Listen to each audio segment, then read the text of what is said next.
Hello everyone. So నేను already DC universe మీద ఒక కంప్లీట్ వీడియో చేశాను. ఇన్ విచ్ లిటరల్లీ వాళ్ళ కామిక్ బుక్ ఆరిజిన్ దగ్గర నుంచి ఎలా వాళ్ళ కామిక్స్ నుంచి మూవీస్కి వచ్చారు అండ్ 90స్లో ఏ మూవీ మూలాన కంప్లీట్గా వాళ్ళ మూవీస్ ఆపాల్సి వచ్చింది. దెన్ 2013లో సూపర్ మ్యాన్తో ఎలా కంబ్యాక్ చేశారు. Then Jack Snyder controversy, then James Gunn, ఇలా మొత్తం సూపర్ మ్యాన్ ముందు వరకు మొత్తం కూడా డీటెయిల్గా ఎక్స్ప్లెయిన్ చేశాను. సో మీకు కనుక డీసీ మూవీస్ ఆరిజిన్ తెలుసుకోవాలంటే డెఫినెట్లీ ఆ వీడియో చెక్అవుట్ చేయండి. కానీ సూపర్ మ్యాన్ మూవీ రిలీజ్ తర్వాత నుంచి చాలా చేంజెస్ జరిగినాయి. సో ఆ చేంజెస్ ఏంటి, ఏ మూవీస్ ఇంకా ప్రొడక్షన్లో ఉన్నాయి, ఏ మూవీస్ ఎప్పుడు వస్తాయో తెలియదు, అండ్ అసలు ఏ మూవీస్ కంప్లీట్లీ షెల్వ్ అయిపోయినాయి, ఈ విషయాలు వీడియోలో చూద్దాము. దాంతోపాటు డబ్ల్యూబీ డీల్ ఎక్కడి దాకా వచ్చింది అండ్ ఆ డీల్ మూలన ఓవరాల్ డీసీ ఫ్యూచర్ మీద ఎలాంటి ఇంపాక్ట్ పడవచ్చు. సో ఈ విషయాలన్నీ ఎప్పుడులాగానే డీటెయిల్గా ఈ వీడియోలో చూద్దాం. కానీ దానికంటే ముందు చిన్న రిక్వెస్ట్ గైస్, ప్లీజ్ కొంచెం like and subscribe so that it will be supportive. ఇంకా without wasting more time let's go. 3 years back James Gunn DC universe reboot చేశాక చాప్టర్ 1 గాడ్స్ అండ్ మాన్స్టర్స్లో ఏమేమి ప్రాజెక్ట్స్ రాబోతున్నాయో వాటిని అనౌన్స్ చేశాడు. ఇన్ విచ్ ఫస్ట్ వచ్చేసి creature commandos. So ఇది ఒక యానిమేటెడ్ సిరీస్ కాబట్టి స్టోరీ పరంగా ఇంట్రెస్టింగ్ ఉన్నా కానీ పెద్దగా ఆడియన్స్ ఎవరూ చూడలేదు. దీని తర్వాత యాక్చువల్లీ మధ్యలో వాళ్ళు అనౌన్స్ చేయకుండానే పీస్ మేకర్ సీజన్ 2 తీసుకొచ్చారు. జనరల్లీ రీబూట్ అంటే మొత్తం ఫ్రెష్గా స్టార్ట్ చేయాలి, బట్ వీళ్ళు పీస్ మేకర్ని అలాగే ఉంచి ఈ యూనివర్స్లో కంటిన్యూ చేశారు. బిహైండ్ ద రీజన్ ఏం జరుగుతుందో అందరికీ తెలుసు. జేమ్స్ గన్ వాళ్ళ వైఫ్ దీంట్లో పనిచేస్తుంది కాబట్టి ఆటోమేటిక్గా, అండ్ అలాగే జాన్సన్ కూడా ఫ్రెండ్ కాబట్టి ఈ సిరీస్ని వాళ్ళు ఎక్స్టెండ్ చేస్తున్నారు.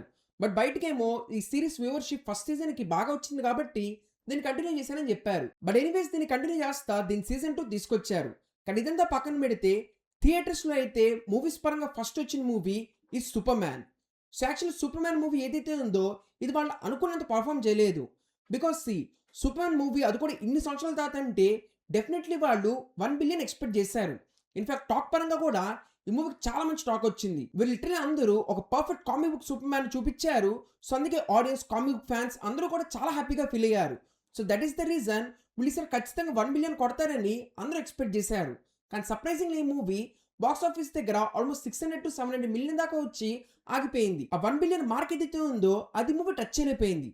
So that was really surprising part. And దీని తర్వాత నెక్స్ట్ మంత్ సూపర్ గర్ల్ రాబోతుంది and following green lantern series. So ప్రస్తుతానికి వాళ్ళు ఫస్ట్ లో అనౌన్స్ చేసిన స్లేట్ లో ఈ మూవీస్ ఆర్ సిరీస్ వచ్చినాయి అండ్ రాబోతుంది. ఇవి కాకుండా మిగతా వాటి మీద అయితే చాలా పెద్ద కన్ఫ్యూజన్ అండ్ డౌట్ అయితే ఉన్నాయి. లైక్ ఫస్ట్ వచ్చేసి bat man Brave and the bold. Actually దీని రైటింగ్ ఇంకా ఇప్పుడు కూడా స్టార్ట్ అవ్వలేదు. ఇంకా వాళ్ళు రైటర్స్ని వెతుకుతున్నారు ఈ మూవీ స్క్రిప్ట్ రాపేయడానికి. సో అందుకే ఈ మూవీ రావడానికి ఇంకా చాలా టైం ఉంది. ఇన్ఫాక్ట్ దాంతోపాటు మ్యాట్రిక్స్ బ్యాట్మెన్ మూవీ నెక్స్ట్ ఇయరే రాబోతుంది. సో అందుకే డెఫినెట్లీ వాళ్ళు వెంటనే ఇంకో బ్యాట్మెన్ మూవీ రిలీజ్ చేయాలని అనుకోరు. సో అందుకే నెక్స్ట్ ఇయర్ అయితే ఈ మూవీ రాదు. సో మాక్సిమం ఈ movie shooting next year start చేసినా కానీ 2028 or 2029 పట్టొచ్చు. పైగా ఈ మధ్యలో మ్యాట్రిక్స్ థర్డ్ పార్ట్ రాబోతుంది. సో అందుకే ఈ రెండింటి మధ్యన ఇరుక్కోకుండా మేబీ వాళ్ళు అసలు మొత్తం స్కిప్ చేసి 2030కి టార్గెట్ చేయొచ్చు అని బయట స్పెక్యులేషన్ ఉంది. కానీ అలా చేసిన వర్క్ అవ్వడానికి ఛాన్సెస్ ఎందుకు ఉన్నాయంటే ఈసారి వాళ్ళు బ్యాట్ మ్యాన్ ఒరిజిన్ స్టోరీ నుంచి చూపించలేదు. డైరెక్ట్ గా వాళ్ళు ఈసారి బ్యాట్ మ్యాన్, రాబిన్, తన ఫ్యామిలీ ఇవన్నీ చూపిపోతున్నారు. సో అందుకే ఈసారి కొంచెం బ్యాట్ ఫ్యామిలీ చూపిపోతున్నారు కాబట్టి మెచ్యూర్ బ్యాట్ మ్యాన్ ని డైరెక్ట్ గా చూపిస్తున్నారు. సో అందుకే టైం జంప్ వచ్చినా కానీ దాని కనుక వాళ్ళు కరెక్ట్ గా కంక్లూడ్ చేస్తే దట్ వుడ్ బి ఇంట్రెస్టింగ్. ఇది కాకుండా అనౌన్స్ చేసిన వాటిల్లో ప్యారడైజ్ లాస్ట్ మీద కూడా వర్క్స్ జరుగుతున్నాయి. అండ్ యాక్చువల్లీ దీన్ని ఫస్ట్ ప్రయారిటీ ఇద్దాం అనుకున్నారు కానీ ఇది కాకుండా దీని చుట్టే ఉన్న ఇంకో ప్రాజెక్ట్ మీద వీళ్ళ ప్రయారిటీని చేంజ్ అయింది. అదేంటో నెక్స్ట్ చెప్తాను. బట్ ప్రస్తుతానికైతే ఈ 2 మూవీస్ కొంచెం ప్రొడక్షన్లో ఉన్నట్టు మనం అనుకోవచ్చు. కానీ ఇవి కాకుండా మిగతా అన్ని కూడా ఇంకా డౌటే. Like coming to Waller series, ఇదైతే డెఫినెట్లీ రాకపోవచ్చు. ఇన్ఫాక్ట్ దీన్ని వీళ్ళు పేరు చేంజ్ చేసి చెక్మెట్ అనే సిరీస్ పేరుతో దీన్ని తేవచ్చని అందరూ అనుకుంటున్నారు. సో అందుకే వాలర్ సిరీస్ మీద అయితే డౌటే. ఇది కాకుండా అథారిటీ మీద అయితే కంప్లీట్గా క్లారిటీ వచ్చేసింది దట్ ఈ ప్రాజెక్ట్ ఆల్మోస్ట్ షెల్వ్ అయిపోయింది ఆర్ క్యాన్సిల్ అయిపోయింది. బికాజ్ రీసెంట్గా జేమ్స్ గన్ చెప్పాడు వాళ్ళు ప్రెసెంట్ అనుకుంటున్న ప్లాన్లో ఈ మూవీ ఎక్కడా ఫిట్ అవ్వట్లేదని. బికాజ్ అథారిటీ అనేవాళ్ళు they are like anti heroes. In fact సూపర్ మ్యాన్లో కూడా మనం ఆల్రెడీ ఒక క్యారెక్టర్ని చూసాము. సో అలా వాళ్ళు యాంటీ హీరోస్ లాగా ఉంటారు. సో ఒకవైపు వాళ్ళు మెయిన్ హీరోస్ని ఇంకా ఎస్టాబ్లిష్ చేయలేదు కాబట్టి ఈ యాంటీ హీరోస్ని అప్పుడే తేటం అనేది that would be very confusing. So అందుకే వాళ్ళు ఆల్మోస్ట్ ఈ అథారిటీని క్యాన్సిల్ చేసేసారు. ఇన్ఫాక్ట్ ఇది కాకుండా బ్యాక్ ఎండ్ లో బూస్టర్ గోల్డ్ సూపర్ హీరో మీద కూడా పెద్దగా ఏం ప్రోగ్రెస్ జరగట్లేదు. Same with the swamp thing also. In fact starting లో ఎప్పుడైతే అనౌన్స్ చేశారో దీన్ని ఒక సెపరేట్ డీసీ ఎల్స్వర్డ్ మూవీ లాగా తీసుకొద్దాం అనుకున్నారు. ఇన్ఫాక్ట్ జేమ్స్ మ్యాన్ గోల్డ్ ఈ మూవీని డైరెక్ట్ చేయడానికి he was very interested. So అందుకే అన్ని సెట్ అయిపోయినాయి అనుకున్నారు. కానీ సర్ప్రైజింగ్ పార్ట్ వాస్ వీళ్ళు ఇంకా డిలేస్ అవి చేసేసరికి జేమ్స్ మ్యాన్ గోల్డ్ వేరే మూవీ తీయడానికి వెళ్ళిపోయాడు. సో అందుకే ప్రస్తుతానికి ఈ మూవీ మీద కూడా పెద్ద డౌటే. సో ఇలా ఈ మూవీస్ అన్ని కూడా ప్రస్తుతానికి సెలవైపోయినట్టే అనుకోవచ్చు. ఇలా ఇదంతా జరగడానికి one of the main reason Superman movie result తర్వాత వాళ్ళకి కొన్ని విషయాలు అర్థమైనయి. లైక్ ఎలా అయితే వాళ్ళు ఫస్ట్‌లో సీరీస్ అండ్ మూవీస్‌ని కలిపేసి ఫస్ట్‌లో చిన్న చిన్న హీరోస్‌ని తీసుకొచ్చి ఒక ప్రాపర్ వరల్డ్ ఎస్టాబ్లిష్ చేసి ఆ తర్వాత ఒక బిగ్ హీరో మూవీ తెద్దాం అనుకున్నారు చూడండి. ఆ ప్లాన్ అంతగా వర్క్ అవ్వట్లేదు. మెయిన్‌లీ వాళ్ళకి ఏది కూడా ఒక పెద్ద హిట్ లాంటిది రావట్లేదు. దట్ ఈస్ ది రీజన్ వాళ్ళు వెంటనే ఈ ప్లాన్ మొత్తం చేంజ్ చేసి వాళ్ళు మెయిన్ ట్రియో వైపుకు వెళ్తున్నారు. అంటే ఆబ్వియస్లీ ఏ ఫ్రాంచైజీ అయినా వర్క్ అవ్వాలంటే వాళ్ళ పాపులర్ క్యారెక్టర్స్ మీద ఫస్ట్ కొన్ని మూవీస్ తీస్తే నిదానంగా ఆడియన్స్ అలవాటు అవుతారు. బట్ మరి వాళ్ళు ఎందుకు అలా ప్లాన్ వేసుకున్నారో తెలియదు కానీ ఫస్ట్‌లో బట్ ప్రస్తుతానికైతే మళ్ళీ వెనక్కి తిరిగి వస్తున్నారు. లైక్ అందుకే వాళ్ళు సూపర్‌మ్యాన్ మూవీ ఎలా ఉన్నా గానీ వెంటనే సూపర్‌మ్యాన్ పార్ట్ 2 మీద వర్క్ అనేది స్టార్ట్ చేసేసారు. అండ్ ఆల్మోస్ట్ నెక్స్ట్ ఇయర్ జులైలో సెకండ్ పార్ట్ అనేది రాబోతుంది. అండ్ అలాగే ఇందాక చెప్పా కదా పారడైజ్ లాస్ట్ నుంచి వాళ్ళు ఇంకో ప్రాజెక్ట్ చేంజ్ అయ్యారని. సో ఆ ప్రాజెక్ట్ ఇంకేదో కాదు వండర్ వుమన్ మీద మూవీ. సో వాళ్ళు వెంటనే సూపర్‌మ్యాన్ లాగానే వండర్ వుమన్ మీద కూడా ఒక మూవీ తీయాలని ప్లాన్ చేస్తున్నారు. సో వాళ్ళు అనౌన్స్ చేయలేదు కానీ బ్యాక్ ఎండ్ లో దాని మీద వర్క్స్ చాలా ఫాస్ట్ గా జరుగుతుంది. అండ్ అలాగే బ్యాట్‌మ్యాన్ విషయానికి వస్తే ఏం జరుగుతుందో నేను ఆల్రెడీ ఎక్స్ప్లెయిన్ చేశాను. సో ఇలా మోస్ట్లీ వాళ్ళు వాళ్ళ బిగ్ ట్రై వైపుకి మళ్ళీ తిరిగి వెళ్తున్నారు. సో దట్ తొందరగా వాళ్ళని ఎస్టాబ్లిష్ చేసి రూమర్స్ ఉన్నాయి దట్ ఒక జస్టిస్ లీగ్ లాంటి మూవీ ప్లాన్ చేస్తున్నారని. అంటే ఇప్పుడే కాదు బట్ యా ప్లానింగ్ అయితే స్టార్ట్ చేశారు. కానీ అయినా సరే ఇవన్నీ కాకుండా కూడా వాళ్ళు ఇంకా చాలా అనౌన్స్ చేశారు. లైక్ లిటరల్లీ స్టార్టింగ్ లో మంచి జోష్లో వాళ్ళు చాలా క్యారెక్టర్స్ మీద చిన్న చిన్న సిరీస్ అనౌన్స్ చేశారు. ఇన్ఫాక్ట్ రీసెంట్ గా కూడా సూపర్‌మ్యాన్ లో చూసిన జిమ్మీ మీద జిమ్మీ ఓల్సన్ అనే ఒక సిరీస్ అనేది స్టార్ట్ చేశారు. ఇన్ఫాక్ట్ అది యాక్చువల్లీ ప్రొడక్షన్ లో కూడా ఉంది. ఇది కాకుండా ఎవరికి పెద్దగా తెలియని మిరాకిల్ అనే ఒక సూపర్ హీరో మీద యానిమేటెడ్ సిరీస్ అనేది తేబోతున్నారు. అండ్ అలాగే వీళ్ళు కొంచెం డిఫరెంట్ గా యూనివర్స్ సంబంధం లేకుండా క్లేఫేస్ మూవీ కూడా తీసుకొస్తున్నారు. బట్ ఇంట్రెస్టింగ్ పార్ట్ ఏంటంటే యాక్చువల్లీ ఈ మూవీలో వాళ్ళు గౌతమ్ మూవీని చూపిపోతున్నారు. అంటే డీసీ యూనివర్స్ రీబూట్ అయ్యాక గౌతమ్ ఏదైతే ఉందో ఆ గౌతమ్ మనం ఈ క్లే ఫేస్ లో చూస్తామంట.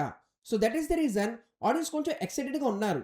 ఇన్ఫాక్ట్ ట్రైలర్ కూడా చూడడానికి మంచి ఇంట్రెస్టింగ్ గా ఉంది. మెయిన్లీ వాళ్ళు హారర్ ఆస్పెక్ట్ మీద బాగా ఫోకస్ పెట్టారు. సో ఇలాగ వాళ్ళు యాక్చువల్లీ ఇదే ఫ్లోలో ఉండుంటే స్వామ్ థింగ్ కూడా వచ్చేది. బట్ యా ఎనీవేస్ ప్రస్తుతానికైతే క్లే ఫేస్ మూవీ రాబోతుంది. అండ్ ఇవన్నీ కాకుండా కూడా వాళ్ళు మధ్య మధ్యలో ఇంకొన్ని వాటి గురించి అనౌన్స్మెంట్స్ అనేవి చేశారు. Ben and death stroke project, ఇంకోటి బ్లూ బీటల్ మూవీ మీద క్రీచర్ కమాండో సీజన్ 2. ఇన్ఫాక్ట్ అప్పుడప్పుడు వచ్చిన కేనూ రీవ్స్ కాన్స్టంటిన్ ఉంది చూడండి సీక్వెల్ మీద కూడా వర్క్ చేస్తున్నామని ఇలాంటి అనౌన్స్మెంట్స్ అయితే చేశారు. సో ఇవన్నీ వాళ్ళు ఎంతవరకు ఫుల్ఫిల్ చేస్తారనేది కొంచెం డౌటే. బికాజ్ ఆల్రెడీ వాళ్ళు ఫస్ట్ లో అనౌన్స్ చేసిన స్లేట్ నుంచే చాలా వాటిని తీసేశారు. సో అందుకే వాళ్ళు ఇప్పుడు ఎలా ప్రొసీడ్ అవుతారనేది కొంచెం డౌటే. కానీ ఈ ఫ్యూచర్ అంతా it can change at any time because of WB deal. So అసలు డబ్ల్యూబీ డీల్లో ఏం జరుగుతుందంటే ఎప్పుడైతే డబ్ల్యూబీ డిస్కవరీతో మర్జర్ అయిందో మొత్తంగా వాళ్ళ మీద $50 బిలియన్ డెట్ అనేది ఉంది. అండ్ ఈ మొత్తానికి David Zaslav became the new CEO. And నేను అప్పుడే చెప్పాను జాస్లో వచ్చిందల్లా జస్ట్ మొత్తం డబ్ల్యూబీని మంచిగా రెడీ చేసి అమ్మేయడానికే అని. సో అందుకే మీరు కనుక చూడొచ్చు ఈ డీసీ మొత్తాన్ని రివైవ్ చేశారు. హ్యారీ పాటర్ ఫ్రాంచైజ్ సంబంధించి కొత్త సిరీస్ అనౌన్స్ చేశారు. సో ఇలా ఓవరాల్ డబ్ల్యూబీ స్టేక్స్ అనేవి పెంచి దాన్ని అమ్మడానికి ఆప్షన్ లో పెట్టారు. అండ్ అప్పుడు నెట్ఫ్లిక్స్ వచ్చి $83 బిలియన్ ఇస్తామని చెప్పారు. అండ్ అది కూడా ఓన్లీ మూవీస్ అండ్ సిరీస్ ఈఐపీకి సంబంధించే. అండ్ యాక్చువల్లీ డబ్ల్యూబీ అండర్లో చాలా స్పోర్ట్స్ ఛానల్స్, న్యూస్ ఛానల్స్ ఇలా మిగతా బ్రాడ్కాస్టింగ్ చాలా ఉన్నాయి. But Netflix only movies and series కొనడానికి $83 బిలియన్ ఇస్తామని చెప్పారు. సో చాలా మంచి డీల్ కాబట్టి డబ్ల్యూబీ వాళ్ళు కూడా ఒప్పుకున్నారు. ఇన్ఫాక్ట్ అందుకే నెట్ఫ్లిక్స్ వాళ్ళు కూడా అఫీషియల్గా అనౌన్స్ చేశారు దట్ ఆల్మోస్ట్ డీల్ కన్ఫర్మ్ అయిపోయిందని. ఇన్ఫాక్ట్ ఎప్పుడైతే వాళ్ళు కొంటున్నామన్నారో ఫ్యాన్స్ అందరూ చాలా డిసప్పాయింట్ అయ్యారు. బికాజ్ అక్కడ ఉన్న నెట్ఫ్లిక్స్ అండ్ వాళ్ళ మెయిన్ ప్రయారిటీ అలా ఓటీటీ. సో ఇప్పుడు డబ్ల్యూబీ దగ్గరేమో మూవీస్ సంబంధించి చాలా ఫ్రాంచైజీస్ ఉన్నాయి. సో వాటిని క్యాష్ చేయడానికి అనవసరమైన సిరీస్ తీసుకొస్తారు అండ్ వాటిలో కూడా డైవర్సిటీ అనే పేరుతో చెడగొడతారని ఫ్యాన్స్ అందరూ చాలా డిసప్పాయింట్ అయ్యారు. అండ్ ఆ బ్యాక్లాష్ చూసి నెట్ఫ్లిక్స్ వాళ్ళు చెప్పారు మా ఫోకస్ ఓన్లీ ఓటీటీనే కాదు, ఈ మూవీస్ ఏవైతే వస్తాయో వాటిని మేము థియేటర్స్ లో కొంచెం ఎక్స్క్లూజివ్ విండోకి రిలీజ్ చేస్తామని. బట్ అందరికీ తెలుసు జస్ట్ వాళ్ళు ఎక్కడో ఏదో థియేటర్స్ లో ఒక వారానికి రిలీజ్ చేస్తారని. సో అందుకే ఎవ్రీవన్ వాజ్ వెరీ డిసప్పాయింటెడ్. కానీ అప్పుడు వచ్చిన twist in the name of paramount. So paramount వాళ్ళు డబ్ల్యూబీని కొనడానికి $111 బిలియన్ అది కూడా కంప్లీట్ క్యాష్ ఇస్తామని చెప్పారు, which is a mind blowing deal. So అసలు వాళ్ళు ఎందుకు వచ్చారనే దానికి వెనక చాలా పెద్ద బ్యాక్ స్టోరీ ఉంది. మెయిన్ రీజన్ వచ్చేసి Ellisons family. So Larry Ellison is founder of Oracle. In fact is one of the richest person. And వాళ్ళ కొడుకునే David Ellison is founder of Skydance. So recent గానే స్కైడాన్స్ పారమౌంట్ ను కొనేసింది. So ఇప్పుడు paramount లాగానే వాళ్ళు డబ్ల్యూబీని కూడా కొనడానికి చూస్తున్నారు. అండ్ యాక్చువల్లీ ఇక్కడ వాళ్ళు కొనడానికి ఇంకో రీజన్ వచ్చేసి Trump. Because ఎల్సన్ family is very close to Trump and Trump వాళ్ళని డబ్ల్యూబీ కొనడానికి ముందుకు తోస్తున్నాడు. బికాజ్ మెయిన్ రీజన్ వచ్చేసి డబ్ల్యూబీ అండర్లో CNN న్యూస్ ఛానల్ ఉంది. అండ్ ఈ న్యూస్ ఛానల్ ఎప్పుడు ట్రంప్ను క్వశ్చన్ చేయటం, తను చేసే పనులు కాల్ అవుట్ చేయటం, డెబిట్ చేయటం ఇవన్నీ చేస్తూ ఉంటుంది. సో దాన్ని తొక్కడానికి ట్రంప్ కావాలనే ఎల్సన్ ఫ్యామిలీ వాళ్ళని డబ్ల్యూబీ కొనడానికి ముందుకు పంపిస్తున్నాడనేది మెయిన్ రూమర్. సో ఎప్పుడైతే పారమౌంట్ వాళ్ళు ఓన్లీ మూవీస్ అండ్ సిరీసే కాదు, కంప్లీట్ బ్రాడ్కాస్టింగ్ ఛానల్స్ ఇవన్నీ కూడా కొనేస్తామని వాళ్ళు చెప్పారు. డబ్ల్యూబీ వాళ్ళకి ఆ డిలే బాగా నచ్చింది. ఇన్ఫాక్ట్ గవర్నమెంట్ కూడా వెనక్కుంది కాబట్టి వాళ్ళు కూడా ఇంకేం చేయలేరు. సో అందుకే వాళ్ళు నెట్ఫ్లిక్స్ వాళ్ళకి 7 days డెడ్ లైన్ ఇచ్చి ఈ డీల్ని మ్యాచ్ చేయమని అడిగారు. కానీ దాన్ని నెట్ఫ్లిక్స్ వాళ్ళు చెప్పారు వాళ్ళు మొత్తం క్యాలిక్యులేట్ చేశాకే వాళ్ళు ఆఫర్ చేశారని. దానికంటే ఎక్కువ చేసినా కంప్లీట్ లాస్ అని వాళ్ళకి తెలుసు.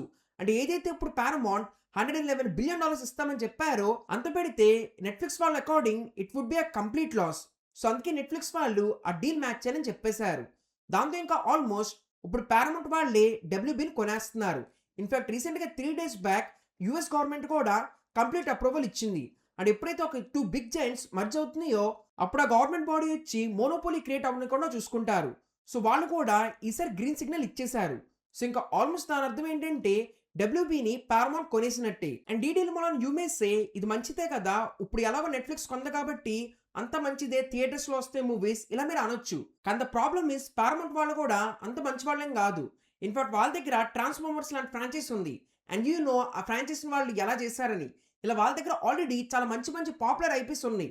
బట్ స్టిల్ వాళ్ళు వాటిని సరిగ్గా హ్యాండిల్ చేయలేకపోతున్నారు. సో ఇప్పుడు మళ్ళీ వాళ్ళ దగ్గర ఇన్ని కొత్త ఐపీస్ రాగానే మరి ఇప్పుడు వాళ్ళు ఏం చేస్తారో చూడాలి. ఇన్ఫాక్ట్ ఆల్రెడీ వాళ్ళ దగ్గర పారమౌంట్ ప్లస్ అనే ఒక యాప్ కూడా ఉంది.